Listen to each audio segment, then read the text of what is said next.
ठंड से मरने वाला आदमी जीवित रहने के लिए चाकू से गोली को 2 हिस्सों में काटता है, लेकिन किसने सोचा था कि उसमें से केवल कुछ बूंदें काला पानी निकलेंगी। मजबूर गिडियन को एक और गोली उठानी पड़ी। उसे अच्छी तरह पता था अगर आगे भी यही स्थिति रही तो उसका कोई ठिकाना नहीं रहेगा। सौभाग्य से गिडियन बहुत भाग्यशाली था। इस गोली के अंदर एक भी बूंद पानी नहीं था। वह कांपते हुए बारूद को बाहर निकालता है, फिर पास की टहनी को छोटे टुकड़ों में तोड़कर उसके ऊपर रखता है। इसके बाद गिडियन फिर से एक गोली निकालता है, चाकू से गोली के पिछले हिस्से को लगातार मारता है, लेकिन वह पहले से ही ठंड से कांप रहा था। ध्यान केंद्रित करने का कोई तरीका नहीं था। पूरी तरह से भीगे हुए गिडियन को एक और तरीका अपनाना पड़ा।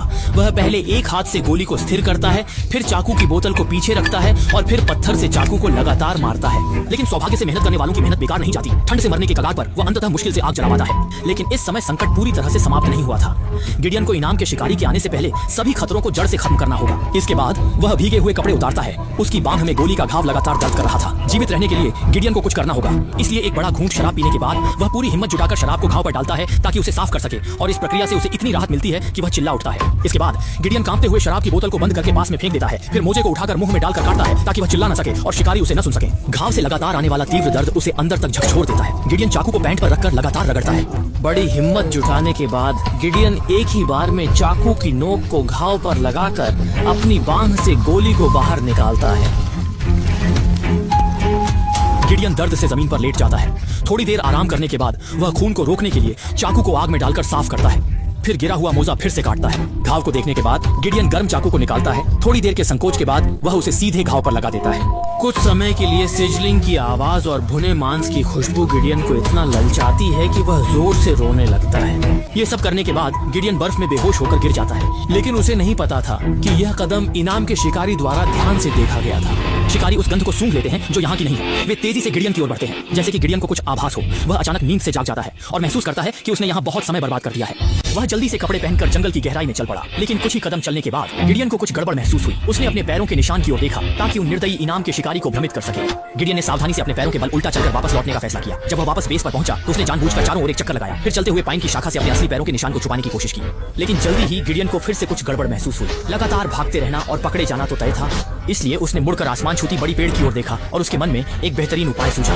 दूसरी ओर शिकारी ने भी गिडियन के निशान देखे। बर्फ पर बिखरे हुए पैरों के निशान देखकर उन्होंने निष्कर्ष निकाला कि वह जानबूझकर उल्टा चल रहा था ताकि असली निशान को भ्रमित कर सके। गिडियन को जल्दी पकड़ने के लिए शिकारी 5 समूहों में बढ़ गए और गिडियन अपनी जान बचाने के लिए एक बड़े पेड़ पर छिप गया। नीचे धीरे धीरे अपने जाल में फंसते हुए शिकारी को देख रहा था। गिडियन ने अपनी छाती से खंजर निकाला, फिर उसने शिकारी के माथे की ओर खंजर का नोक साधा और जैसे ही वह उसे देखेगा छोड़ने की तैयारी की, लेकिन नीचे के शिकारी ने उसे नहीं देखा। गिडियन ने राहत की सांस ली, लेकिन इसी बीच शिकारी ने पेड़ की जड़ के पास लकड़ी के टुकड़े और पैरों के निशान देख लिए। उसने अपनी टोपी उतारी और ऊपर की ओर देखा। गिडियन पेड़ पर छिपा हुआ था, बहुत चिंतित था और उसकी बांह से चोट के कारण लगातार खून बह रहा था।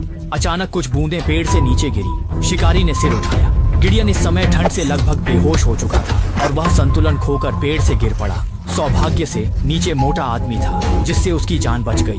गिडियन ने खंजर निकाला, फिर मोटे आदमी की बंदूक ढूंढकर रख ली, फिर उसके कपड़े उतारकर पहन ली, लेकिन फिर भी उसे गर्मी नहीं मिली, इसलिए उसने मोटे आदमी के पेट को चाकू से काटा और हाथ अंदर डालकर गर्मी ली। दूसरी ओर इनाम के शिकारी को कुछ नहीं मिला। उसने सीटी बजाकर सबको इकट्ठा किया, लेकिन पाया कि एक आदमी गायब था। उन्हें तुरंत कुछ गलत होने का एहसास हुआ, लेकिन जब उन्होंने मोटे आदमी की लाश पाई तो सभी डर से कांप उठे।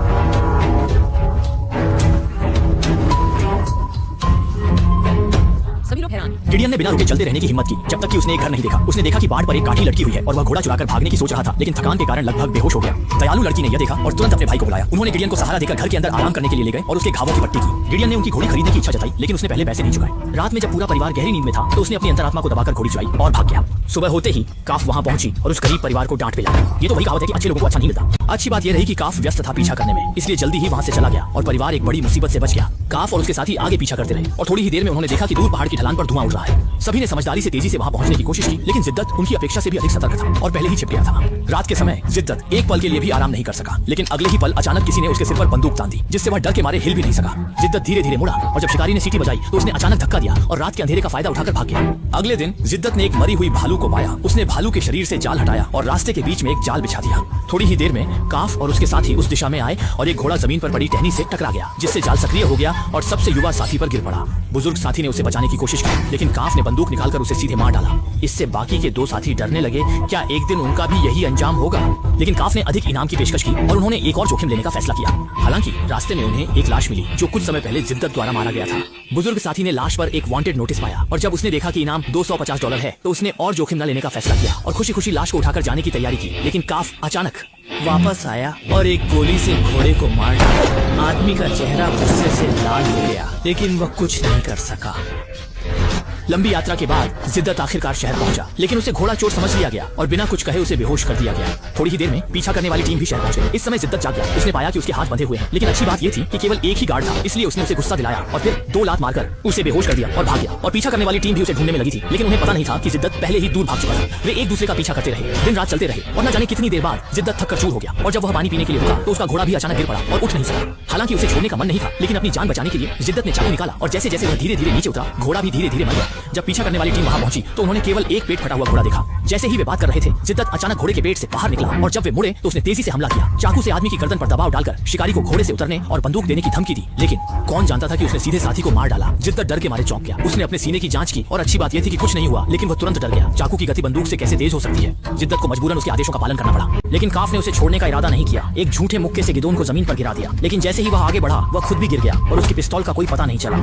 दोनों इसी तरह जमीन पर लड़ते रहे। जल्दी ही गिदोन ने बढ़त बना ली और काफ को जमीन पर गिरा दिया, लेकिन गिदोन ने उसे पूरी तरह से खत्म नहीं किया। उसने एक घड़ा पानी छोड़ दिया और 2 घोड़ों के साथ चला गया। कितनी देर बाद काफ आखिरकार जाग गया। उसने पानी का घड़ा और पिस्तौल उठाई और पीछा करना जारी रखा। इस बीच गिदोन पहले ही कुछ दूरी तय कर चुका था। रास्ते में उसे एक पानी का गड्ढा मिला, इसलिए उसने जल्दी से घड़ा भर लिया। जब वह सिर झुकाकर पीने में व्यस्त था, अचानक एक आवाज आई, तुम्हें उस जीवन की कीमत चुकानी होगी। गिदोन के पास पैसे नहीं थे, इसलिए उसने एक काला घोड़ा छोड़ दिया, लेकिन गिदोन को यह नहीं पता था कि जल्द ही यह घोड़ा काफ के हाथ में आ जाएगा।